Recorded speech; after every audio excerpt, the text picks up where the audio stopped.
नमस्कार, स्वागत है आपका न्यूज 80 पर। मैं हूं आपके साथ राहुल राणा। अगले साल यानी 2024 में लोकसभा का चुनाव होना है। तमाम राजनीतिक दल अपनी अपनी तैयारियों में जुटे हैं, लेकिन वहीं किसान नेता जो सरकार की नींद हराम किए हुए हैं, वो इन दिनों ऐसे बयान दे रहे हैं कि सरकार की टेंशन बढ़ सकती है। किसान नेता राकेश टिकैत लगातार सरकार पर हमला करने से पीछे नहीं हट रहे। देश में किसानों की आवाज को बुलंद तरीके से उठाने वाले किसान नेता राकेश टिकैत ने एक बार फिर सरकार को आड़े हाथ ले लिया। टिकैत ने 2024 के लोकसभा चुनाव से पहले एक बार फिर बड़े आंदोलन का दावा कर दिया। यही नहीं, केंद्र सरकार पर आरोप लगाते हुए टिकैत ने कह दिया कि सरकार अभिव्यक्ति की आजादी पर पहरा लगाना चाहती है। किसान की आमदनी दोगुना करने की बजाय उनकी आमदनी कम हो गई। ये मोदी सरकार ऐसी सरकार है जो झूठे वादों के सहारे केंद्र की सत्ता में आई। सुनिए क्या कुछ कह रहे हैं राकेश टिकैत। नहीं, कानून तो वापसी हो गए, लेकिन दूसरे उसी तरह के अनऑफिशियली कानून जरूर आ रहे हैं देश में। जैसे बिहार में है तो वहां पे मंडियां नहीं है, बाजार समिति उसको बोलते हैं, और उसका इफेक्ट क्या पड़ता है कि वहां से 800 से 1200 रुपए में धान की या किसी फसल की खरीद होती है एमएसपी से कम पे, और वो यहाँ पे आने के बिकती है तो हमारे किसान को भी मारती है। यहाँ पे वो किसान के नाम पे बिकती है, उन किसानों को भी मारती है कि बाजार रेट से कम बिक रही, यहाँ पे किसानों के नाम पे बिक रही, और इसमें जो व्यापारी हैं वो इसका फायदा उठाते हैं। आप देखोगे हजारों ट्रक हर रोज अभी धान के निकल रहे हैं, भाई वे कहाँ जा रहे हैं? किसान को तो भाव नहीं है, और व्यापारी ने पूरे देश को लूट लिया। जो फूड सिक्योरिटी था उस पर कब्जा बड़े उद्योग घरानों का हो गया है। ये रोटी आने वाले टाइम पे तिजोरी में बंद होंगी,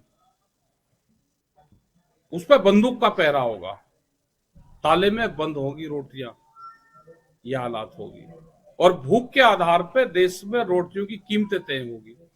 भाई आदमी, हम तो संघर्ष कर सकते हैं, अपनी बात रख सकते हैं, चाहे वो मामला बिहार का हो या उत्तर प्रदेश का हो या केंद्र सरकार से है या छत्तीसगढ़ है या मध्य प्रदेश है, क्योंकि अलग अलग जगह अलग अलग पार्टियों की सरकारें हैं। तेलंगाना वाली पॉलिसी अगर देश में लागू हो जाए तो उससे कुछ भला किसान का हो सकता है। वहां पे प्रति एकड़ 10,000 रुपए वो किसान को देते हैं। यहाँ पे एक किसान को एक साल में 6,000 रुपए है, उसके जमीन चाहे 2.5 एकड़ हो या 5 एकड़ हो, दाम नहीं मिलते। चाहे गन्ना किसान लगा लो या कोई भी फसल लगाओ, उसके दाम नहीं मिलते। आवारा पशु वो एक बड़ी समस्या है, सरकारों को समाधान करना चाहिए। बिजली, जब फसलों के एमएसपी देश में लागू करती है तो बिजली का भी रेट तय कर दे। 7-8 स्टेट में बिजली फ्री है, हरियाणा में 15 रुपए हार्स पावर है, यहाँ पे 175 है। फसल हम हरियाणा में बेचने जाते हैं, बिजली का रेट 15 रुपए हार्स पावर। यहाँ पे अभी आधी सरकार ने करी जब आंदोलन चला। सरकार घोषणा पत्र में कहती है कि हमारी सरकार आएगी तो हम फ्री बिजली देंगे किसान को, फिर कहा कि 1 साल के लिए देंगे, मिलता है नहीं। तो ये बड़ा इशू है, बेरोजगारी का बड़ा इशू है। गांव की अर्थव्यवस्था को खत्म करना चाहते हैं, इनकी जमीन को तो छीनना चाहते हैं। जमीन सरकार की योजना हो या प्राइवेट योजना हो, जमीन तो छीन रही है, लेकिन उसको भाव नहीं मिल रहा। उस जमीन पे पैदा होने वाली फसल के रेट नहीं। तो आपकी नजर में किसान की सरकार की क्या पॉलिसी होनी चाहिए जिससे किसान मजबूत हो? उसको फसलों का दाम आप दे दो। फसल का दाम आप नहीं उस हिसाब से दे पा रहे, आप उसको इंसेंटिव दे दो। आप उसकी कैसे मदद कर सकते हो? भाई उसके इक्विपमेंट है, उसको सस्ता कर दो। अब ट्रैक्टर है तो किसान ही चलाएगा, आप उसमें छूट दे दो। जो एग्रीकल्चर इक्विपमेंट है उसको कोई और आदमी तो यूज करने का नहीं, ना कोई दुकानदार यूज करे, किसान यूज करेगा, आप उसको छूट दे दो। बच्चों के एजुकेशन में दे दो, हेल्थ में दे दो, उसकी उससे मदद हो सकती है। आगे आने वाली सरकारें क्या उनसे भी उम्मीद कर सकते हैं कि इस तरह की जो पॉलिसी है चेंज होगी? देखो, देश में आंदोलन चलते रहेंगे, इस देश को आंदोलन बचाएगा। देश में आंदोलन चलते रहेंगे, सरकार कुछ सचेत होगी, आंदोलन कमजोर होंगे तो सरकारें अपनी पॉलिसी लेकर आएगी। सरकार कोई भी है, हमें पार्टियों से नहीं, सरकारों की पॉलिसी से नाराजगी रहती है। अब बिहार में तो इनकी सरकार है नहीं, बिहार में दूसरे की सरकार है, लेकिन हमने वहां पे भी गए, अभी फिर 3 और 4 तारीख में फिर जा रहे हैं और उनको कहा कि मंडी बहाल करो।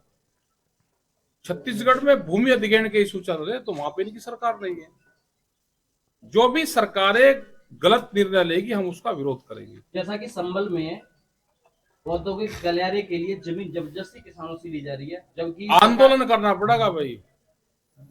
औद्योगिक गलियारे को आप जमीन दोगे तो फ्री में जमीन नहीं जाएगी। क्या जब औद्योगिक इंडस्ट्रीज लगेगी या सड़क बनेगी, क्या बाजार रेट से सस्ते पे कंक्रीट, सरिया, गिट्टी, मजदूर कोई आएगा? जमीन ही सस्ती क्यों? जमीन भी बाजार भाव पे। जहां आंदोलन कमजोर होगा वहां पे इस तरह की समस्या आएगी। जैसे 2024 का चुनाव आने वाला है, इस तरह से आपकी तरफ से क्या उनकी तरफ बीजेपी में आपकी मांगे पूरी नहीं की तो क्या आंदोलन करेंगे आप? आंदोलन तो होंगे, आंदोलन होंगे।